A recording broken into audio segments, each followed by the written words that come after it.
नमस्कार। 4 चरण का वोट डाला जा चुका है। देश का सबसे बड़ा चुनाव चल रहा है और देश का सबसे बड़ा सूबा उत्तर प्रदेश है। देश की सबसे अहम सूबा इसलिए भी है कि इसकी सीटें 80 हैं। यानी जो यूपी जीता या जिसके हाथ से यूपी फिसला, उसके हाथ से दिल्ली की कुर्सी फिसली। जिसने यूपी जीता वो दिल्ली तक पहुंचा। एक तो ये वजह और एक दूसरी वजह, उत्तर प्रदेश कई बार राजनीति का नैरेटिव सेट करने की क्षमता रखता है। उत्तर प्रदेश में जो राजनीति है, अगर उसकी दशा और दिशा बदली तो इसका असर पूरे देश पर पड़ता है। और इस लिहाज से 4 चरण का चुनाव बीतने के बाद उत्तर प्रदेश में राजनीतिक परिदृश्य कितना बदल रहा है, उत्तर प्रदेश में कितना कुछ नया होता दिख रहा है, इस पर आज के वीडियो में बातचीत करेंगे। तो पहले तो ये बात दीगर है और जिस पर पूरे देश में चर्चा हो रही है कि भारतीय जनता पार्टी बुरी तरह हलकान है, परेशान है, बेचैन है और इसलिए वो हर चरण दर चरण अन्याय, अत्याचार, दमन, साजिश, बेईमानी, इस तरह की चीजें बढ़ाती जा रही है, जिसका आरोप विपक्षी दल लगा रहे हैं। अगर चौथे चरण का पूरा सिगुफा देखें तो लगातार शिकायतें आती रहीं, चाहे वो फर्रुखाबाद हो, चाहे वो शाहजहांपुर हो, चाहे वो कानपुर हो, चाहे वो कन्नौज हो। लगातार ये शिकायतें बढ़ती चली गईं कि पुलिस प्रशासन और भाजपा के लोग मतदान को प्रभावित करना चाहते हैं, मतदान के ऊपर असर डालना चाहते हैं और इसलिए वो मतदान को प्रभावित करने के लिए इतनी जगहों पर गुंडागर्दी। कई एक बीजेपी की वीडियो, नेता का वीडियो आया, उसने मां बहन की गाली देते हुए वो लोग जो चुनाव में शामिल हैं, चुनाव की प्रक्रिया में उनके ऊपर अन्याय अत्याचार किया। अखिलेश यादव सड़क पर उतर गए और सड़क पर उतर करके कन्नौज घूम करके वो कई बूथों पर दौरा करके एक माहौल बदल दिया और फिर तेवर में भी वो सख्ती, वो एक नयापन, वो एक नेता में जो लड़ने का कद्दावर शक्ति होनी चाहिए, वो लेकर के अपने पूरे चुनाव को नई दिशा में मोड़ दिया है। और वहीं उत्तर प्रदेश में दूसरा सबसे बड़ा नेता विपक्षी खेमे का, उस नेता ने अपने तेवर, अपने जज्बे, अपनी वैचारिक स्पष्टता से और इस पूरे उत्तर प्रदेश की सियासत में नई दिशा दे दी। उसका नाम है राहुल गांधी।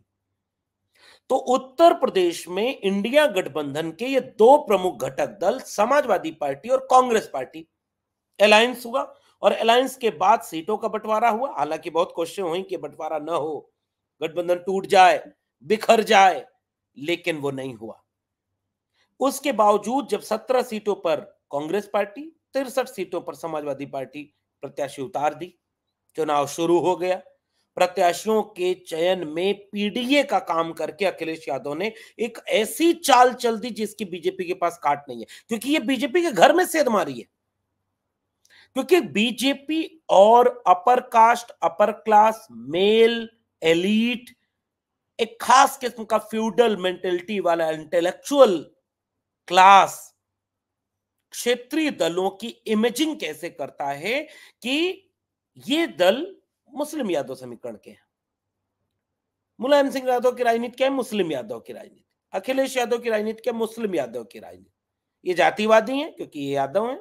अखिलेश यादव, तेजस्वी यादव, जो सोशल जस्टिस की पॉलिटिक्स करे वो जातिवादी है। नैरेटिव चेंज हुआ है जब राहुल गांधी भी बोल रहे हैं गिनती करो, दलित, पिछड़े, आदिवासी कितने हैं, कितने ओबीसी हैं, कितने अलग अलग जातियों के, कुम्हार, लोहार, बढ़ई, नाई, मोची, निषाद, मल्ला, कश्यप, पाल, शाक, सैनिक, कुशवाहा।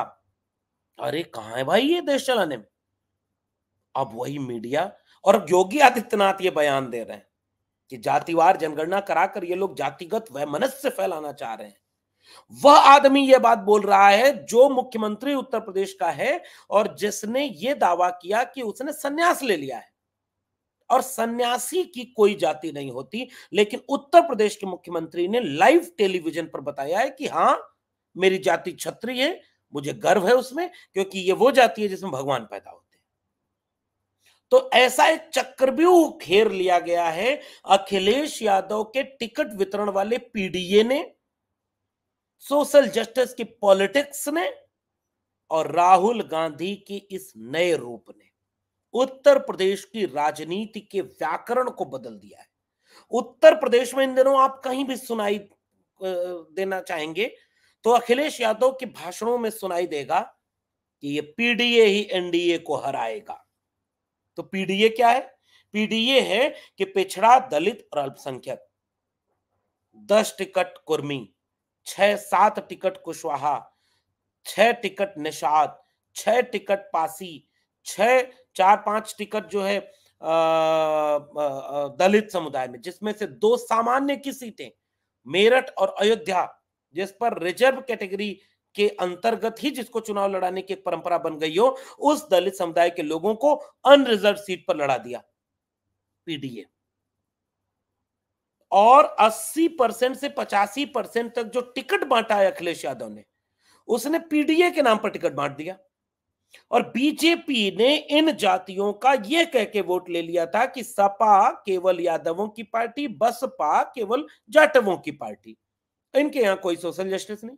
बाकी लोगों को केवल डराकर, लालच देकर या भड़काकर अपनी तरफ ले गए। और इस चुनाव में चौथे चरण तक आते आते नैरेटिव सेट करने का पूरा विमर्श विपक्षी गठबंधन इंडिया ने ऐसा नैरेटिव सेट किया है कि बीजेपी के पैरों तले जमीन हिलने लगी है।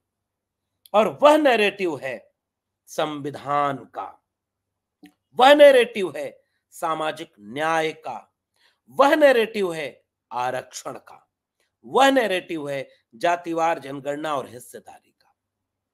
और इसकी वजह से उत्तर प्रदेश की पूरी राजनीति बदल गई। और इस बदले हुए नैरेटिव ने बीजेपी को मजबूर कर दिया कि वो आइए और आप हमारी पिच पर बैटिंग करिए, बताइए, सफाई देते फिरिए कि नहीं साहब, आप संविधान नहीं बदलेंगे। चौथे चरण तक आते आते 2-3 स्तर की राजनीति उत्तर प्रदेश में बिल्कुल क्लियर दिखने लगी। उन्होंने कोशिश की कि अखिलेश यादव को खुद ही चुनाव हरवा दिया जाए, कई तरह की साजिशें कर दी जाए। अमेठी में इतनी साजिश कर दी जाए, कन्नौज में इतनी साजिश कर दी जाए कि अखिलेश यादव को चुनाव हार जाए। और जब वो चुनाव हार जाए तो ऐसा चुनाव हारे कि जिसके बाद यह दिखाया जाए कि बड़े नेता भी चुनाव हार गए। अमेठी में साजिश, रायबरेली में साजिश, तमाम तरह की साजिशें। और इन साजिशों के बीच कोशिश ये की गई कि वोट डालने से मना किया जाए। अखिलेश यादव को ये कहना पड़ा कि अगर वोट डालने से कोई रोके तो धरने पर बैठ जाना, लेकिन वोट जरूर डालना। और ये सारी चीजें करने के बाद, यह सब करने के बाद सड़क पर उतर के तेवर के साथ ये बात बोलना नैरेटिव चेंज कर देने का है। राहुल गांधी ने, उनसे कुछ लोगों ने कहा कि प्रधानमंत्री बहस करना चाहते हैं, वो तो अलग ही फॉरम में चल रहे हैं। अब भाई तुमने ये लखनऊ एयरपोर्ट बेच दिया, हम महिलाओं को 1 लाख रुपए महालक्ष्मी योजना के तहत देंगे, हम 30 लाख नौकरियां देंगे। अखिलेश यादव कह रहे हैं जितने खाली पड़े पद हैं सब भर देंगे, अग्निवीर और पेपर वीक आते ही तुरंत खत्म कर देंगे। और बीजेपी अगर सरकार में आती है तो वो संविधान खत्म कर देगी। यह जो संविधान के खत्म किए जाने का नैरेटिव है, ये दूसरी चाल है इस पूरे इंडिया गठबंधन और खासकर सपा और कांग्रेस की। पहली बात टिकट वितरण है, और उस टिकट वितरण में पीडीए और हिस्सेदारी का बात एकदम से उन जातियों के लोगों के बीच एक फांक पैदा कर दी है जो कल तक बीजेपी को वोट दे रहे थे। राम मंदिर पर कोई बात नहीं हो रही है, पूरे उत्तर प्रदेश में राम मंदिर का मुद्दा कहीं है ही नहीं। जो मंदिर के नाम पर वोट देता था वो पहले भी बीजेपी को वोट देता था, वो बाद में भी बीजेपी को वोट दे रहा था। ये जो बाद में एक समूह बना जो बीजेपी को वोट देने लगा, जिसमें दलित और पिछड़े ज्यादा थे, उन लोगों को पीडीए में हिस्सेदारी देकर के, टिकट वितरण में हिस्सेदारी देकर के अखिलेश यादव ने शिफ्ट कर दिया। और अगर वो अपने समाज का 50 to 60% भी वोट ले आने में कामयाब हो गए तो देखिएगा यूपी में बीजेपी हाफ हो जाएगी। ये जो पीडीए के लोगों को टिकट दिया गया है, अगर ये लोग अपने अपने समाज का आधा वोट भी ले आए और बाकी वोट कंसोलिडेट रहा, और बेईमानी अगर बीजेपी ने नहीं की, तो आज की तारीख में बीजेपी उत्तर प्रदेश में हाफ हो रही है, हाफ हो रही है बीजेपी। और ये नैरेटिव सेट करना है। और उस नैरेटिव सेट करने में दूसरी टिकट वितरण के बाद दूसरी सबसे बड़ी वजह है इस नैरेटिव के सेट करने का, जो कि संविधान विरोधी है भाजपा, आरक्षण विरोधी है भाजपा, बाबा साहब के अंबेडकर के सपनों का विरोधी है भाजपा, सामाजिक न्याय की विरोधी है भाजपा। और ये बात गांव तक जा रही है। और पहली बार ऐसा हो रहा है कि शेड्यूल कास्ट कम्युनिटी, जो कि संविधान को दिल में रखती है, जो बाबा साहब अंबेडकर से बेपनाह मोहब्बत करती है, राहुल गांधी हो या अखिलेश यादव, इन सब ने बाबा साहब अंबेडकर के माथे पर तस्वीर लगाई और कहा, ये बात मानी, ये बात राजनीति में स्वीकार की कि हुआ होगा इतिहास में कोई गलती, चूक, कोई उपेक्षा, कि हमने इस तरह की बातें नहीं की। लेकिन आज की तारीख में हम जहां खड़े हैं, बाबा साहब डॉक्टर भीमराव अंबेडकर के संविधान को बचाने के लिए खड़े हैं। और यह बात इस पूरे उत्तर प्रदेश में गांव गांव तक पहुंच गई है कि बीजेपी आई तो संविधान खत्म कर देगी, बीजेपी आई तो आरक्षण खत्म कर देगी, बीजेपी आई तो इस देश में तानाशाही लाएगी, लागू करेगी, बीजेपी आई तो इलेक्शन ही नहीं करवाएगी। और इस चीज ने पूरे नैरेटिव को बदल कर रख दिया है। और इसलिए उत्तर प्रदेश में खास किस्म की सुगबुगाहट देखने को मिल रही है कि वह सुगबुगाहट बीजेपी के अंदर ही देखने को मिल रही है। 4 चरण अभी बीते नहीं कि बीजेपी के अंदर अंदरूनी मुश्किलें खिल गईं। सपा कांग्रेस ने मिलकर चुनाव का अपना नैरेटिव सेट किया और राहुल और अखिलेश के तेवर ने, चाहे कन्नौज में अखिलेश यादव का तेवर जो देखा हो अपने भाषणों में, जो अखिलेश यादव का तेवर हो, जी यादव अपने भाषणों में राहुल गांधी का तेवर हो, और अमेठी और रायबरेली में जिस तरीके से वो पूरे देश को संबोधित कर रहे हैं वो बात हो। और इस बेचैनी ने 4 चरण बाद बीजेपी के अंदर अंदर मुश्किल पैदा कर दी।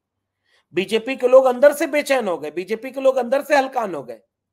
और कल से एक ट्वीट की बड़ी चर्चा है, बीजेपी उत्तर प्रदेश, बीजेपी उत्तर प्रदेश ने एक ट्वीट किया। और अगर मैं आपको उस पूरे ट्वीट की पूरी एक भाषा अगर केवल सुना दूं कि बीजेपी उत्तर प्रदेश ने ट्वीट में हुआ ये कि कन्नौज से कई तरह की चीजें आ रही थी कि क्या होगा वहां पर, कैसे कैसे चीजें बढ़ती जा रही हैं, वहां अन्याय अत्याचार बढ़ता जा रहा है, वोट डालने नहीं दिया जा रहा है और बहुत तरह की चीजें चल रही हैं।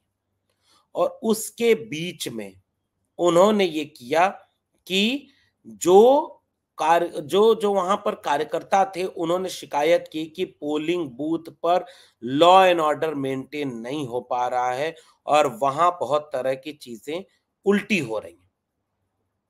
और बीजेपी उत्तर प्रदेश कन्नौज लोकसभा से कई जगह पर वहां पर शिकायत करते हुए कहा कि उत्तर प्रदेश में पुलिस प्रशासन ठीक काम नहीं कर रहा है। और लोग इसको ये जोड़ने लगे कि क्या अरविंद केजरीवाल ने, देखिए क्या लिखा है, सफाई गुंडों के सामने पुलिस प्रशासन नतमस्तक। 42 कन्नौज लोकसभा क्षेत्र विधुना, और यहां पर ये लिख रहे हैं कि सफाई गुंडों के सामने पुलिस प्रशासन नतमस्तक। और आखिर में लिखा हुआ है, निर्वाचन आयोग कृपया घटना की संज्ञान लेकर तुरंत कार्रवाई करे।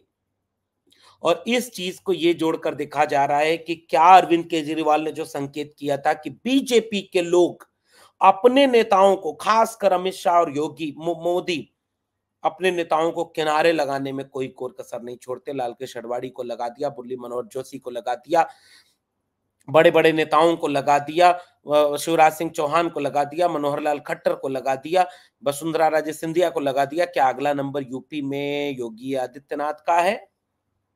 और अंदरूनी बात सीधे आ रही है। यूं ही क्या इस देश में उत्तर प्रदेश में छत्री नाराज बताए जा रहे हो, छत्रियों कितने बड़े बड़े सम्मेलन हो गए। और इस बात से बीजेपी के भी कोर वोटर में एक डाइवर्जन देखने को मिल रहा है कि वह यूपी के बीजेपी के भीतर के अंतर कलह से भी परेशान है। अब भदोही के इलाके के आसपास के, मैं इस समय उत्तर प्रदेश में ही हूं, आप उस इलाके में जाएंगे तो कई जगह पे पता चलेगा कि ब्राह्मणों के साथ अन्याय अत्याचार बहुत ज्यादा हुआ। फिर किसी और इलाके में जाएंगे तो कहेंगे राजपूतों के साथ हुआ है। और वो वोट नाराज होकर के एंटी बीजेपी या चुप हो रहा है, वो वोट ही नहीं कास्ट कर रहा है अपनी। ये अंतरकलह बढ़ती जा रही है और इससे बीजेपी के अपने अंतरकलह के बढ़ने की वजह से उसके कई सीटों पर इसका असर देखने को मिल रहा है। लेकिन असली लड़ाई भारत के संविधान को लेकर छिड़ गई है और जिस लड़ाई के नैरेटिव को सेट किया है अखिलेश यादव और राहुल गांधी ने उत्तर प्रदेश में, और इससे बीजेपी इनके नैरेटिव पर आने को मजबूर हुई है। उसका हिंदू मुसलमान नहीं चल रहा, उसका मंदिर नहीं चल रहा, उसका तमाम तरह की राजनीतिक चीजें नहीं चल रही। एकदम अब नैरेटिव ये सेट हो गया है कि संविधान से देश चलेगा या नहीं चलेगा। बीजेपी आएगी तो संविधान बदल देगी, बीजेपी आएगी तो आरक्षण खत्म कर देगी, बीजेपी आएगी तो दलितों, पिछड़ों, आदिवासियों का हिस्सेदारी खत्म कर देगी। पिछले दिनों अखिलेश यादव से एक रैली में किसी ने पूछा 69,000 शिक्षक भर्ती के घोटाले का, तब उन्होंने फिर से कहा कि ये वो लोग हैं जो आरक्षण विरोधी हैं। ये सरकारी नौकरी भी इसलिए नहीं दे रहे क्योंकि सब प्राइवेट कर दोगे तो आरक्षण नहीं देना पड़ेगा, इसलिए हम पीडीए की बात कर रहे हैं। पीडीए हराएगा एनडीए को, और जैसे ही उन्होंने कहा हमारी सरकार आएगी तो हम इन सारी चीजों को खत्म करेंगे और सबको सबके हिस्से का अधिकार देंगे। ये है नैरेटिव सेट करना। और उत्तर प्रदेश में देखिएगा 4 चरण के बाद जो अगले 3 चरण है, या तो उस पर जनता एक मुश्त होकर के एंटी बीजेपी वोट करने जा रही है, और या बीजेपी के इशारे पर पुलिस प्रशासन का दमन, अन्याय और अत्याचार बढ़ने जा रहा है। इन दोनों में से कोई एक दृश्य ही होगा। अगर आप भी इन बातों को देख रहे हैं, सुन रहे हैं, समझ रहे हैं, तो जरा नीचे कमेंट बॉक्स में जरूर बताइएगा कि क्या उत्तर प्रदेश की फिजा, उत्तर प्रदेश की सियासत, उत्तर प्रदेश के समीकरण कांग्रेस और सपा ने मिलकर, अखिलेश यादव और राहुल गांधी ने मिलकर, उनकी रणनीतियों ने मिलकर, उनके नैरेटिव ने मिलकर क्या बदल नहीं दिया है? और अगर बदल दिया है तो इसका जमीन पर कितना असर है? क्योंकि हम तो जमीन पर घूम रहे हैं। एक एक जाति बिरादरी ऐसी नहीं बची है जिसको ये नहीं लग रहा है कि बीजेपी को अब 10 साल मौका देकर देख लिया, बहुत हुआ, रोटी पलटने का वक्त आ गया है। तो रोटी पलट दें वरना जल जाएगी। आपका क्या मानना है इस पूरे विमर्श पर, इस पूरी बातचीत पर? नीचे कमेंट बॉक्स में जरूर बताइएगा। फिर मिलेंगे किसी और टिप्पणी के साथ, तब तक के लिए बहुत बहुत धन्यवाद।